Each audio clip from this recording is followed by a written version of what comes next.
afternoon, ladies and gentlemen. From the flight deck. In a few minutes, we'll be landing at Kuwait International Airport. We hope you've enjoyed your flight with us today. And on behalf of the entire crew and myself, I would like to welcome you to Kuwait. Cabin crew, prepare for landing.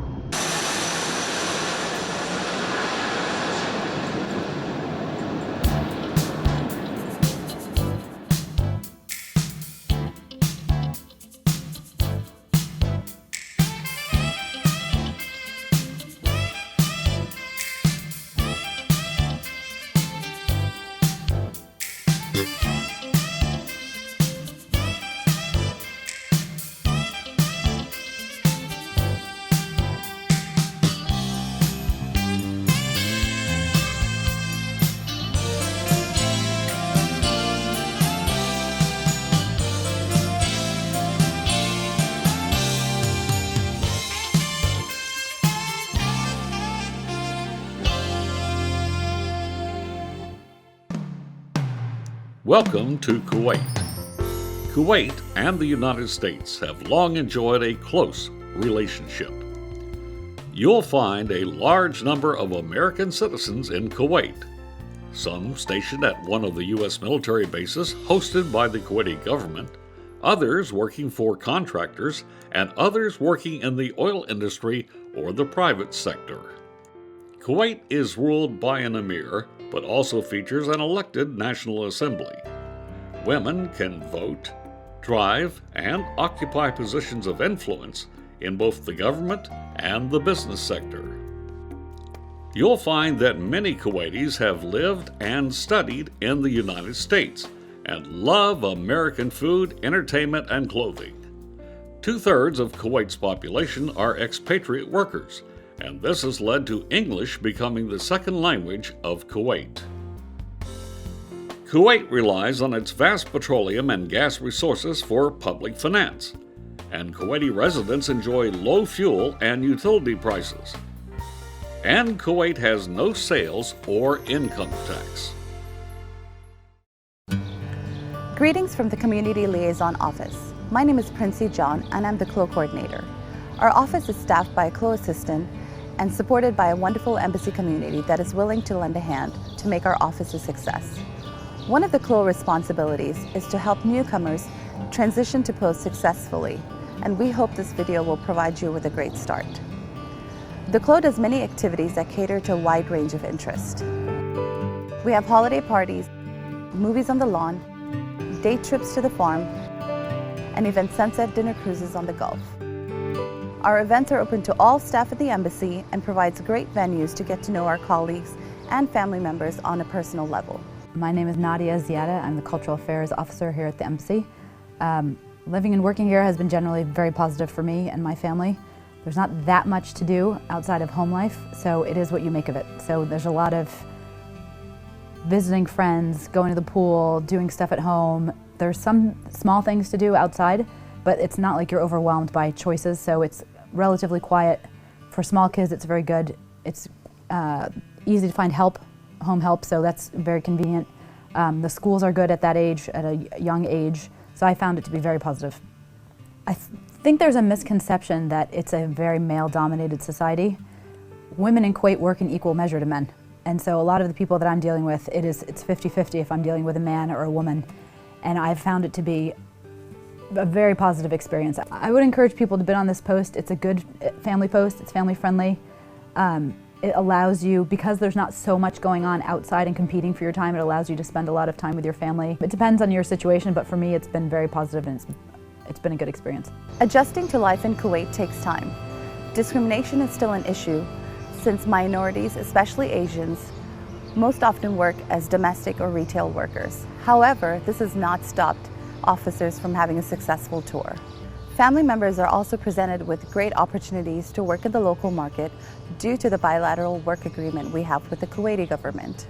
For those looking for a job in the local economy, Embassy Kuwait houses a global employment advisor that assists family members in finding a job in the local economy.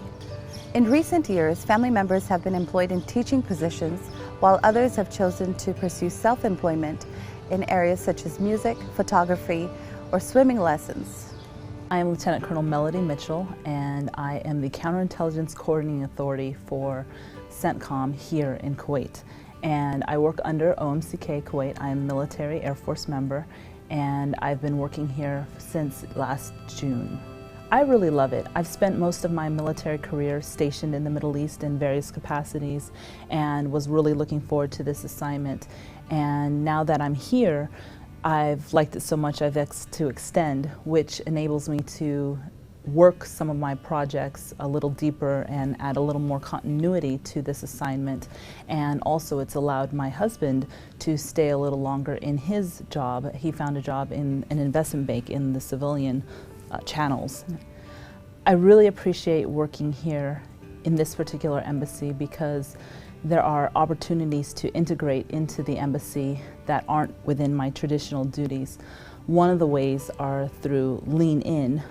The DCM and the ambassadors fully support creating, I think, what might be the Department of State's first Lean In circle, and that is a peer support group that works on gender issues and understanding ways we can challenge ourselves and grow professionally and personally into our careers, both men and women.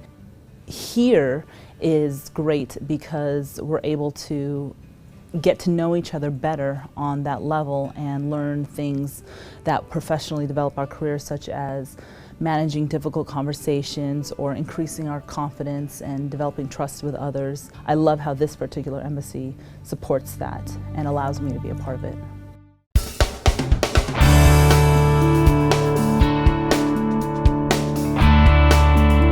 The U.S. Embassy Kuwait campus is situated on a large donated tract of Kuwait government land immediately adjacent to the majestic Bayan Palace. Our embassy is a gift from Kuwait to the United States that followed the liberation of Kuwait at the conclusion of the First Gulf War. Almost all embassy sections are situated on the extensive campus compound. This includes 24 staff housing units, the Chief of Missions residence, and a variety of recreation and community facilities. The U.S. Embassy Kuwait is a virtual melting pot with a large multinational staff with origins from several nations. You'll find an interesting range of eligible family member work opportunities in almost every section of the embassy, as well as career opportunities in the local job market. Just outside the Chancellery is a spacious courtyard. Here you will find our cafe. In this area, you will also find an internet room and the local employment assistance center. It's easily accessible from both the Chancellery and the swimming pool. Right next door is the health unit, staffed by a U.S. nurse practitioner as well as local hire nurses. Kuwait has a wide range of medical specialists, clinics, and hospitals, and the Embassy Health Unit has a wide network of practitioners to draw on. Next door from there is the Community Liaison Office. The CLO offers a library, local business referrals, and hosts a wide range of embassy community activities and special themed events for holidays. Next door to that is the cafeteria, which provides breakfast and lunch meals and caters the Iowa happy hour. And next door to that is our large multi-purpose room, used for larger staff and community meetings, but also for many community activities. At Embassy Kuwait, we work hard, and we play hard too. That's the work side, but there's much more to our compound. Take a look. The American Employee Welfare Association, or AOWA, plays a very special role in Kuwait.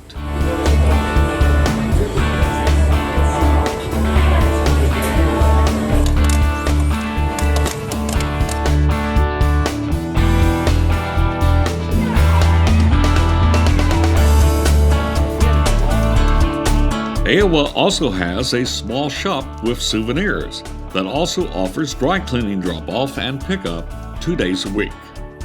AOWA also provides play and leisure spaces on the compound. There's a safe playroom for the children, and during family happy hour events, AOA rolls out the giant inflatable bouncy house and slide. Also on the compound is a shaded swimming pool, large enough for adult lap swimming. There's also tennis and basketball courts.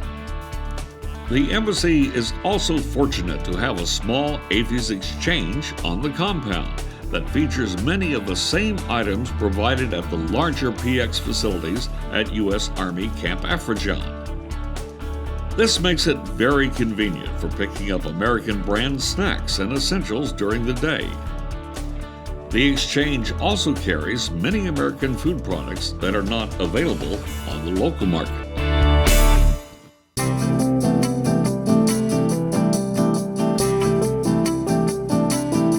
Housing in Kuwait consists of more than 80 fully furnished, short-term leased units within the metropolitan Kuwait City area and 24 government-owned townhouse units on the U.S. Embassy compound. On-compound housing includes 2, 3, and 5-bedroom units.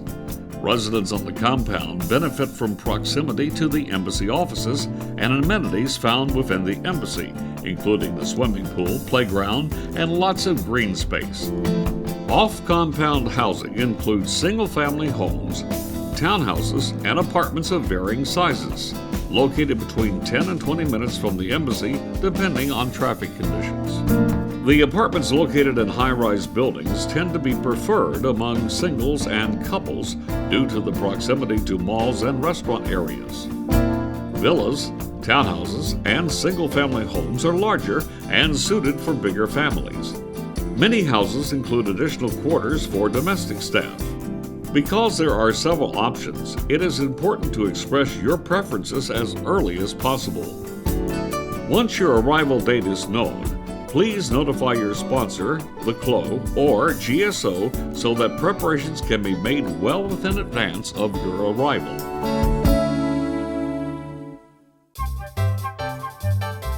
One thing you will never be short of in Kuwait is shopping.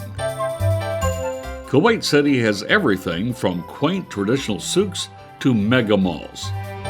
Shopping in Kuwait is more expensive due to the high proportion of imported goods and Kuwaitis' preferences for high-end consumer goods. The two most widely used grocery store chains are Lulu's and Sultan Center. Grocery stores have most items familiar to us in the U.S., but at generally higher prices. Most neighborhoods also have co-ops. These are small shops where you can run in to pick up a loaf of bread or a gallon of milk when you don't have time to make a trip to one of the major grocery stores. The embassy also houses a small PX where you can get American snacks, frozen meats, and other Western items that are not available locally. If you're looking for fresh seafood, the fish market is a favorite among locals and expats alike. Each day, fishermen bring in the day's catch, carrying on a tradition that has lasted generations. The oldest market in Kuwait, the famous Mubarakia Souk, is where you will find a plethora of items ranging from traditional leather goods and carpets to gold jewelry. There are also plenty of modern shopping malls with well-known U.S. brands, although prices are much higher. Finding reasonably priced quality clothing can be a challenge, but online shopping is a convenient and budget-friendly option for items that are too expensive or not readily available in Kuwait. You can generally find just about anything you need. However, if there are special items that you like from the States, it may not be a bad idea to bring a supply of them with you.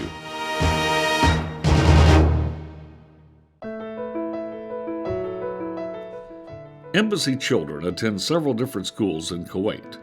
The American School of Kuwait, ASK, located approximately 6 kilometers from the embassy, is our base school, recognized by the State Department's Office of Overseas Schools as fully adequate at all grades K through 12 because the curriculum provides the ability to reintegrate back into U.S. schools at all levels, including preparation for U.S. colleges and universities.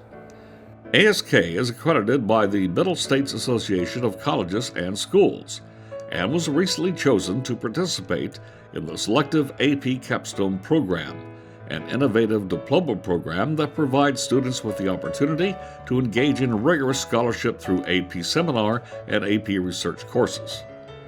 Besides their challenging curriculum, they provide a wide variety of after-school activities, including forensics, theater, jazz band, student government, National Honor Society, and a variety of sports including a swim team.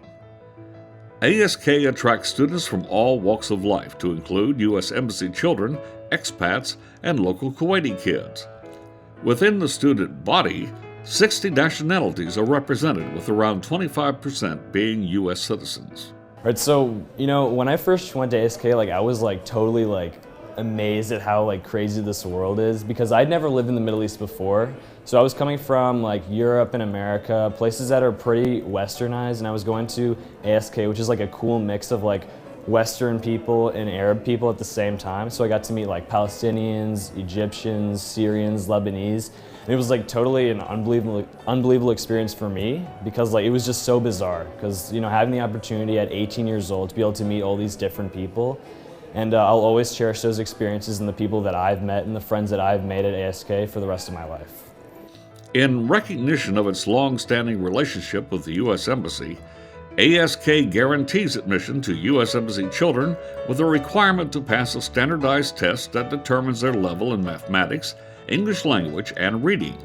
ASK also follows the Common Core standards and utilizes MAP testing adopted widely in the U.S. and is a member of the Near East South Asia Council of Overseas Schools, NESA, a nonprofit association that sponsors conferences and training, enabling them to provide ongoing teacher training and development. Most of the teachers are well qualified and hold a master's degree, or in some cases, even a PhD. I think my favorite subject is math, because the way my teacher does it here, Ms. Coelho, she teaches it in a method that I understand better than anywhere else I've been. I like that everybody accepts everybody else, and they don't disinclude anybody just because of the way they speak or how they dress or anything. Other schools that are attended by U.S. Embassy families include the English School, TES, the British School of Kuwait, BSK, and the newly built but not yet fully accredited American United School of Kuwait, AUS. TES offers a strong curriculum based on the British system, but only from kindergarten to 7th grade. BSK offers British education all the way through high school. AUS provides American-based instruction from elementary to 9th grade and will have a full high school in place by 2018. For more information on schools, including how and when to enroll, contact the CLO office or the schools directly.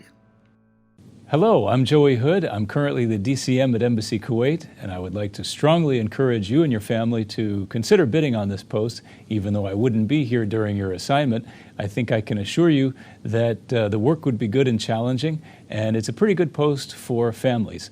I think another thing that you would find unique here at this post is that we have locally employed staff from 27 different nationalities, and I'd like to pass over to them now to welcome you to post in a very special way. Yamamo akwaba eba Kuwait maemo. Apnake Kuwait स्वागतम. नमस्कार हजुरलाई कुवेतमा स्वागत छ आइबोवन कुवेत देशे family obosam sadrin piligamu أهلا بكم في الكويت. Welcome to Kuwait. Welcome to Kuwait. كسودو كويت Dobrodošli u Kuwait. أهلا بكم بالكويت Welcome to Kuwait. أهلا وسهلا فيكم بالكويت Kuwait में आपका स्वागत है. Bienvenue au Kuwait. Kalor şerteteş to Kuwait. Maligayang pagdating sa Kuwait. كويت hoş geldiniz. Kuwait में आपको खुश आमदीद. حياكم الله في الكويت. مرحبا بك في الكويت. أهلا وسهلا فيكم بالكويت. Seja bem-vindo ao Kuwait. أهلا وسهلا فيكم بالكويت. شرفتونا. Bienvenido a Kuwait. Welcome to Kuwait.